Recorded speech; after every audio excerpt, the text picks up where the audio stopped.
सभी छात्रों को अभिवादन करती हूँ। आज की कविता है मातृभूमि। भारत देश हमारा मातृभूमि है। मातृभूमि के प्रति हम किस प्रकार श्रद्धा रखना चाहिए और किस प्रकार हम उसे प्यार देना चाहिए, इसके बारे में मैथिली शरण गुप्त जी ने हमें इस कविता के द्वारा बोध कर रहे हैं। पहले हम मैथिली शरण गुप्त जी के जीवन परिचय जाना होगा। आधुनिक हिंदी काव्य में मैथिली शरण गुप्त का नाम सुविख्यात है। गुप्त जी का जन्म चिरगांव जिला झांसी में हुआ था। इनके पिता का नाम रामचरण और माता का नाम काशीबाई था। गुप्त जी की आरंभिक शिक्षा चिरगांव में ही हुई। इसके बाद इनकी शिक्षा झांसी में हुई थी। वे स्कूली शिक्षा से आगे पढ़ नहीं पाए, किंतु घर पर ही स्वाध्याय के आधार पर संस्कृत, बंगला, उपन्यास, पत्र पत्रिकाओं का पठन पाठन किया।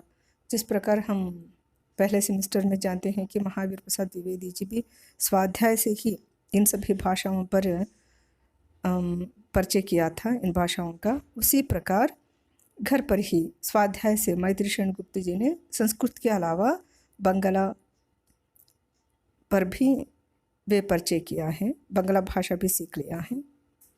वे संगीत के प्रेमी थे, विनोद प्रिय भी थे। इनका प्रारंभिक जीवन कठिनाइयों में बीता था। इन्हें अपने जीवन काल में ही काफ़ी सम्मान मिला। महात्मा गांधी और बाबू राजेंद्र प्रसाद से इनकी घनिष्ठ संबंध थी।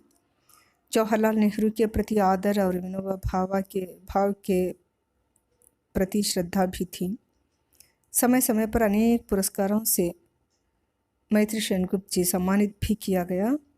वे राज्यसभा के मनोनीत सदस्य भी रहे। धार्मिक दृष्टि से वे श्री राम के अनन्य भक्त थे। इनके मन में अन्य देवी देवताओं, धर्मों के प्रति अटूट प्रेम और श्रद्धा थी। गांधी जी के विचारों से वे काफ़ी प्रभावित थे। इनमें राम भक्ति, साहित्य प्रेम और राष्ट्रीयता का समावेश है। वे प्राचीन वैष्णव सभ्यता एवं संस्कृति के पोषक थे। उन्हें अतीत गौरव पर गर्व था। युग की परिवर्तित विचारधारा के प्रेमी थे। गुप्त जी ने लगभग 25 प्रबंध काव्यों की रचना की, जिनमें जयद्रथवध, साकेत, यशोधरा, द्वापर आदि मुख्य हैं। इन्होंने अनेक मुक्तक, काव्य, नाटक और अनुवाद भी लिखे। गुप्त जी का काव्य आरंभ आचार्य महावीर प्रसाद द्विवेदी युग की प्रवृत्तियों से हुआ। द्विवेदी जी गुप्त जी के साहित्यिक गुरु थे। गुप्त जी की कृतियों में मानव जीवन का व्यापक चित्रण है। हिंदू, इस्लाम, सिख, बौद्ध सभी धर्मों को लेकर गुप्त जी ने रचना की। उनके काव्यों में गीतात्मकता की विशिष्टता भी देखी जा सकती है, क्योंकि वे संगीत के प्रेमी थे। इसलिए उनके काव्यों में हमें गीतात्मकता दिखाई पड़ती है। उन्होंने आरंभ से अंत तक खड़ी बोली हिंदी को अपनाया। उस समय ज़्यादातर कवियों ने ब्रजभाषा में काव्य लिखते थे, मगर मैथिली शरण गुप्त जी ने खड़ी बोली हिंदी में काव्यों का रचना करने लगे हैं। सरलता, सुबोधता, शब्द चयन, प्रवाह इनके काव्यों की विशेषता है। उनकी काव्य शैली जनजीवन से निकट होती है। भारतीय नारी के प्रति उनका आदर्श दृष्टिकोण था। इसी कारण उसने यशोधरा, साकेत इन दोनों काव्यों में स्त्री के चरित्र का गौरवपूर्ण चित्रण किया है। यशोधरा काव्य में तो गौतम बुद्ध के पत्नी यशोधरा का जीवन के बारे में लिखी गई है, और साकेत में तो उपेक्षित नायिका उर्मिला के बारे में लिखी गई है। इस प्रकार मैथिली शरण गुप्त जी ने भारतीय नारी के प्रति आदर्श दृष्टिकोण रखने वाला कवि था। उन्होंने एक ओर भारत के स्वर्णिम अतीत का गुणगान किया, तो दूसरी ओर युगीन दुर्दशा का यथार्थ चित्रण किया और भविष्य के लिए संदेश भी सुनाया। वे राम भक्त होते हुए भी सांप्रदायिकता से दूर रहे। उनकी कविता में भारतीय पौराणिकता के साथ साथ राष्ट्रीयता और गांधीवाद की प्रधानता है। इस प्रकार लगभग 50 वर्षों तक उन्होंने हिंदी की सेवा की है। जिस प्रकार तेलुगु में गुरजाड़ अप्पाराव हैं, वे तेलुगु के राष्ट्रीय कवि माना जाता है, उसी प्रकार हिंदी में भी मैत्री सेनगुप्त को हम राष्ट्रीय कवि के दृष्टि से देखते हैं और आदर भी करते हैं। ఈ విధంగా అయితే గురజాడ వారు సాహిత్యంలో కొత్త కొత్త మార్గాలను అన్వేషించారు. కొత్త తరానికి ఆదర్శంగా ఉండేలాగా భాషను, కథా వస్తువును అన్నిటిని కూడా మలిచారు. అదేవిధంగానే మైత్రి సెన్గుప్త్ తను తీసుకున్న కావ్యాలను కావ్యాలు రచించే పద్ధతిని కూడా వైవిధ్యంగా ప్రారంభించారు.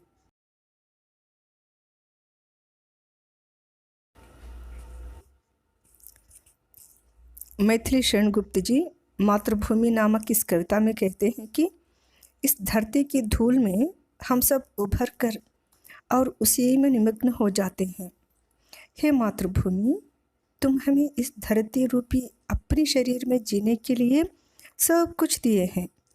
तुम प्रसन्नता से, प्रेम से उपकार कर रहे हो। तुम इस गुणों के विपरीत और कुछ किए तो हम सब तुम में मिलकर समाप्त हो जाएंगे। तुम्हारी मदद हम सब पर होना धन्य मानते हो। तुम हमेशा हमको प्यार से ही देखना चाहते हो। मैत्री सेनगुप्त पहले पद में इस प्रकार कहते हैं कि जिस भूमि की मिट्टी की धूल में खेलते कूदते बड़े हुए हैं और इसी धूल पर घुटनों की सहायता से धीरे धीरे खड़ा होना सीखे हैं, बाल्यावस्था में सभी प्रकार के सुख को प्राप्त करते हुए धूल भरा रत्न के रूप में उभर कर आए हैं। इसी मातृभूमि की गोद में हम सब खेल कूद कर प्रसन्न हुए हैं। इसीलिए हे मातृभूमि, तुम्हारी गोद में खुश होकर हम पूरी तरह से तुम्हारा या तुझ में निमग्न हो गए हैं। ఇందులో మైత్రి సెన్గుప్త్ జీ మాతృభూమి యొక్క మట్టి యొక్క గొప్పతనాన్ని తెలియచేస్తున్నారు. బాల్యంలో ఇదే మట్టి మీదనే ఆడుకుంటూ బాల్యమంతా కూడా ఒక అందమైనటువంటి స్వర్గసీమలో గడిపేశాము. అమ్మ, నీ యొక్క ఒడి ఇంత గొప్పది కాబట్టి బాల్యంలో అంతా కూడా ఎంత సంతోషాన్ని అయితే పొందామో అదంతా కూడా నీ యొక్క ఆశీర్వాదమే అని చెప్పేసి తెలియజేస్తున్నారు. मातृभूमि की विशेषता बताते हुए कवि कहते हैं कि हमारा पालन पोषण और जन्म तुम्हारी धरती रूपी छाती पर हुआ है। तुम्हारा आशीर्वाद और सभी महल जैसे घर सभी तुम्हारे ही आशीर्वाद के कारण मिला है। हे मातृभूमि, जिस दिन हम तेरी सहायता से वंचित हो जाएंगे, उसी समय हम प्रलय रूपी भूमि के अंदर समा जाकर नष्ट हो जाएंगे। हे मातृभूमि, हमें जीने के लिए अन्न भी उपजत हो और इसके बदले तुम हमसे कुछ भी नहीं लेती हो। विभिन्न प्रकार के पदार्थों से पोषण करते हुए प्रेम भाव के साथ सदा हरियाली देती रहती हो। हे मातृभूमि, तुम्हारे ऊपर किसी तरह का कोई अन्न पैदा नहीं हुआ तो हम सभी तड़प तड़प कर जल मरेंगे। ఇందులో వివిధ రకాల పంటల ద్వారా మనుషులంతా కూడా ఏ విధంగా తమ జీవితాన్ని ఆహారాన్ని తీసుకుని జీవిస్తున్నారు. ఒకవేళ అదే పంటలు పండకపోతే ప్రజలందరి పరిస్థితి ఎంత దయనీయంగా ఉంటుంది, దుఃఖకరంగా ఉంటుందో మైత్రి సెన్గుప్త్ తెలియజేస్తున్నారు. हे मातृभूमि, तुमसे हमने सभी सुखों को प्राप्त किए हैं। तेरा उपकार हम कभी भूल नहीं सकते। तुम्हारा यह धरती रूपी शरीर तुम ही से तैयार हुई है और धरती में पानी के रूप में मिट्टी भी सान ली गई है। फिर अंतिम समय में तू ही इसे अचल देख अपने में मिलाती है। हे मातृभूमि, ये सभी अंत में अपनी में मिलाकर समाप्त हो गए हैं. అంటే మనం అంటూ ఉంటాము, జీవితాన్ని నీటి బుడగతో పోలుస్తూ ఉంటాము. నీటి బుడగ నీళ్ళ నుంచి ఉత్పన్నమే మళ్ళీ నీళ్ళల్లోనే కలిసిపోతుంది అది తర్వాత. అదేవిధంగా మాతృభూమి, నీ నుండే మా శరీరాన్ని మేము ధరించాము. పంచభూతాలతో శరీరం తయారైపోయింది. ఆ తర్వాత పెరగడం కానీ పాలన పోషణ అంటాడు అతను. అంటే మేము పుట్టడము, తర్వాత మేము పెరగడము అన్నీ కూడా నీ వల్ల అయిపోయినాయి. అవి కాక చివరిలో ఒకటి హృదయాన్ని కదిలించే విషయం చెప్తున్నారనమాట. ఎప్పుడైతే శరీరము అచలమైపోతుందో, కదలిక లేకుండా ఉండిపోతుందో, అప్పుడు తన అనుకున్న వాళ్ళు కూడా దగ్గరికి రాని పరిస్థితి. కానీ అప్పుడు మాత్రం ఆ శరీరాన్ని మళ్ళా నీవు నీ ఉడిలోకి తీసుకొని నీలోనే కలిపేసుకుంటావమ్మా, ఇంత దయామూర్తివి అని చెప్పేసి మాతృభూమిని అతను ఒక తల్లి ఎడల ఎంత భక్తిభావాన్ని చూపిస్తామో అటువంటి భక్తిభావాన్ని అతను చూపిస్తూ ఉన్నారు. చివరగా మరో మాట చెప్తున్నారు. मैत्री क्षण गुप्त जी ने कहते हैं कि मिट्टी की मलिनता जिस तरह से खो जाती है, फिर भी उसी तरह किसी भी प्रेमी का प्रेम भी सुख के रूप में होता है. अपने लोगों को देखकर जिस तरह से हृदय प्रसन्न होता है, उसी प्रकार उन लोगों से उनका जीवन भर विस्तार होता है. इन सभी में हमेशा तुम्हारा तत्व सम्मिलित है. इसलिए हे मातृभूमि, तेरी महानता सर्वशक्तिमान है. इस पद्य में मैत्री क्षण गुप्त जी ने हमारे संबंधों के बारे में, हमारे आत्मीयता के बारे में बता रहे हैं. మన జీవితంలో కుటుంబ సభ్యులతోనూ బయట వ్యక్తులతోనూ ఎన్నో రకాలైనటువంటి రిలేషన్స్, సంబంధ బాంధవ్యాలు ఉంటాయి. వాటన్నిటి వల్ల మనమంతా కూడా ఆనందాన్ని పొందుతూ ఉంటాం అన్నమాట. తల్లి ప్రేమ, తండ్రి ప్రేమ, ఫ్రెండ్స్ నుంచి వచ్చేటువంటి స్నేహం, బంధుత్వాలు, బంధువులు, అన్నిటి నుండి ఏవైతే మనం పొందుతున్నామో సంతోషాన్ని, అవన్నీ కూడా నీ యొక్క ప్రేమ యొక్క ప్రతిరూపాలు అంటూ మాతృభూమి అయినటువంటి భరతమాతను స్తుతిస్తూ ఉన్నారనమాట. అంటే ఇంతమందిలో ఏ ప్రేమనైతే పొందుతున్నామో ఆ ప్రేమ కూడా నీదే తల్లి అని చెప్పేసి అంటున్నాడు. అంటే మానసికంగా కూడా పొందేటువంటి ఆనందాలు కూడా భరతమాతకు సంబంధించినవి అని తెలియజేస్తున్నారు.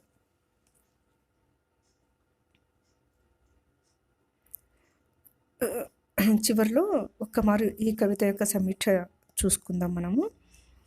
कवि ने मातृभूमि की विशेषता बताया. इस कविता में मातृभूमि के बिना हम नहीं जीते हैं, वैसे ही उसी से उद्भव होते हैं और उनमें ही विलीन कर देती है.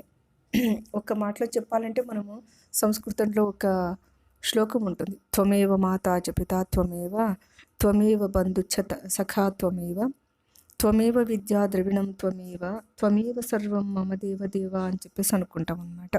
అంటే తల్లివి నీవే, తండ్రివి నీవే, బంధువు నీవే, విద్య నీవే, ధనము నీవే, సమస్తము నీవే అని చెప్పేసి ఎలాగైతే అనుకుంటామో అలాగే ఇక్కడ మైత్రి క్షణ్ గుప్త్ గారు కూడా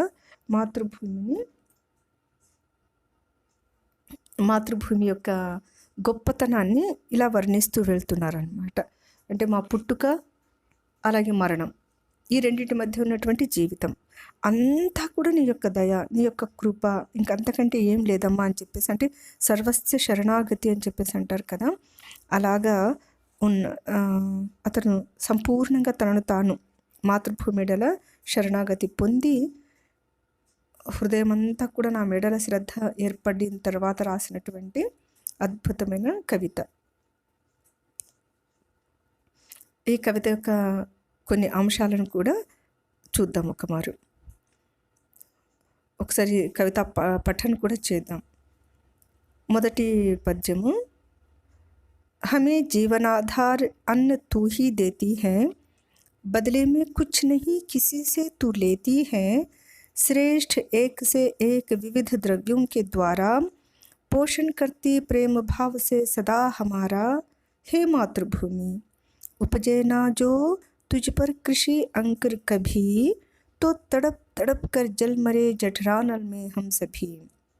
इस पद्य में छोटे छोटे शब्दों के द्वारा जो जनसाधारण भी इस पद्य को समझ सकते हैं, इतनी सरल भाषा में, खड़ी बोली भाषा में मैत्री क्षण गुप्त जी ने अपनी श्रद्धा को प्रकट करते हुए कहते हैं कि एक बार फिर से इसकी व्याख्या आप सबको मैं याद दिलाना चाहती हूँ, या आप भी याद कर लो, स्मरण कर लो किस प्रकार वे कहते हैं. मैंने जीवनाधार अन्न कैसे देते हैं, और इससे किस प्रकार हमारा पालन पोषण होती है, इन सभी के बारे में इस पद्य में कहा गया है। और दूसरा पद्य है, एक बार देखेंगे। जिन मित्रों का मिलन मलिनता को है खोता, जिस प्रेमी का प्रेम हमें सुखदायक होता, निज स्वजनों को देख हृदय हर्षित हो जाता, नहीं टूटता कभी जन्म भर जिनसे नाता, उन सब में तेरा सर्वदा व्याप्त हो रहा तत्व है। हे मातृभूमि, तेरे सदृश किसका यह महत्व है। इसके पहले हम सारांश में जब पढ़ते थे उस समय में हम इसके बारे में चर्चा किए हैं कि एक ओर शारीरिक रूप से भी पालन पोषण करती है मातृभूमि, दूसरी ओर हमारे मन की जितनी बंधन है, जितने रिलेशनशिप्स हैं, उन सभी के बारे में भी हम चर्चा किए हैं।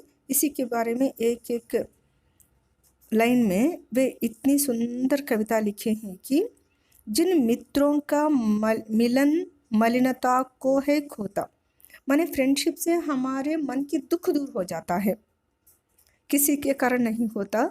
जीवन में अनेक दुख होते हैं, कष्ट झेलना पड़ता है, मगर इन सभी कष्टों का या दुखों को हम किससे हम दूर कर सकते हैं, मित्रों से।